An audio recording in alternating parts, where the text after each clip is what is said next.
Okay, I'm going to do a quick demonstration of ghost lines, which we practiced before, but if you want a little refresher, here we go.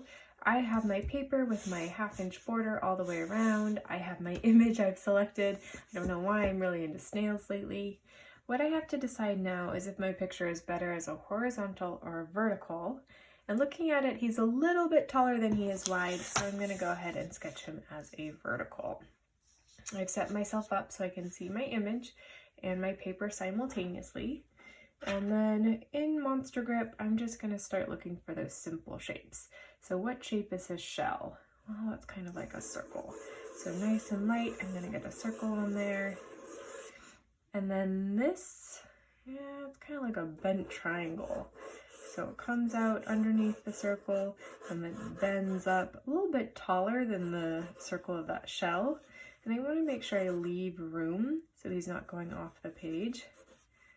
Okay, and then there's a little bit of an oval at the top for, I guess you would call his face. Okay, and then there's a little triangle at the back for, I'm assuming we can go ahead and call that his tail. I don't know snail terminology. Suppose that's something I should look into. If anyone knows the anatomy of a snail, please let me know. And now I'm starting to kind of refine my shapes. This is something between a rectangle and a triangle. It's wider at the base, and then it kind of swoops down with a little circle on the end. Same thing, these are kind of like drawn out triangles, his antenna. And they go up to the right, and this one kind of goes back and up a little bit. And it's a little bit wider at the base. I might switch more to detail mode, a loose detail mode, since it's a smaller shape. I'm gonna go up like that. I'm forcing it to draw back a little bit because I'm close to that edge. If I wanted to, I could go the other direction and bring it intentionally over the border. That's kind of a nice effect too. And then this one goes up kind of like that, with a little bit of a circle at the end.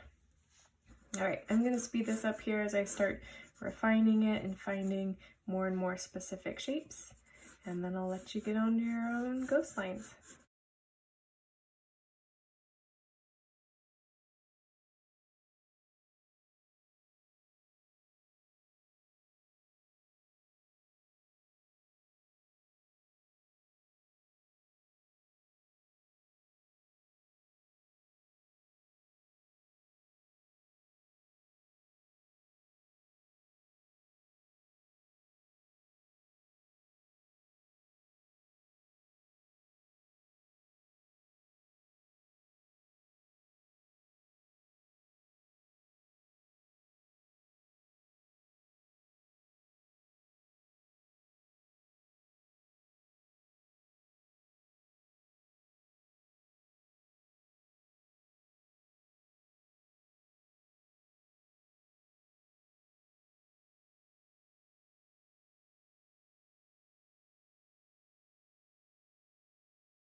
At a certain point, you might want to switch over to a sharper pencil. I've got my B here, and I'm going to use this to really commit to some detail lines.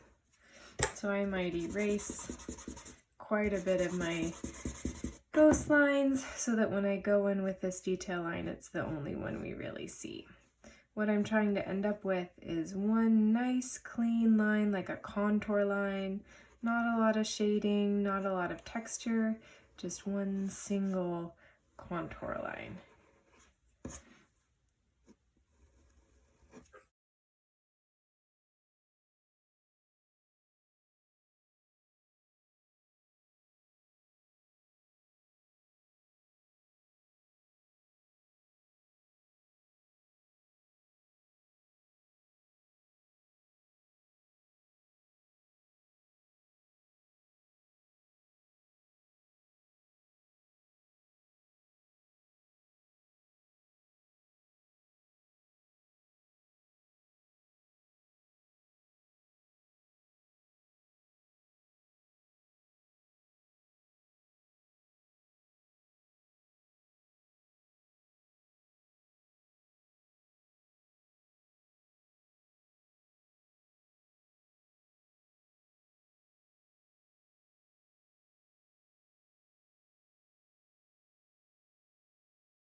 Okay, I'm going to take a minute and clean up any messes that I may have.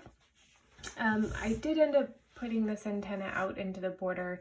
I liked how it kind of broke the space and it felt awkward being so close to it without going over, so I made that decision.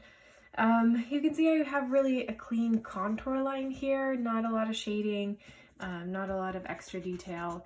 I can take my erasers and try to get rid of any more ghost lines so that we can have it as clean as possible for the next step.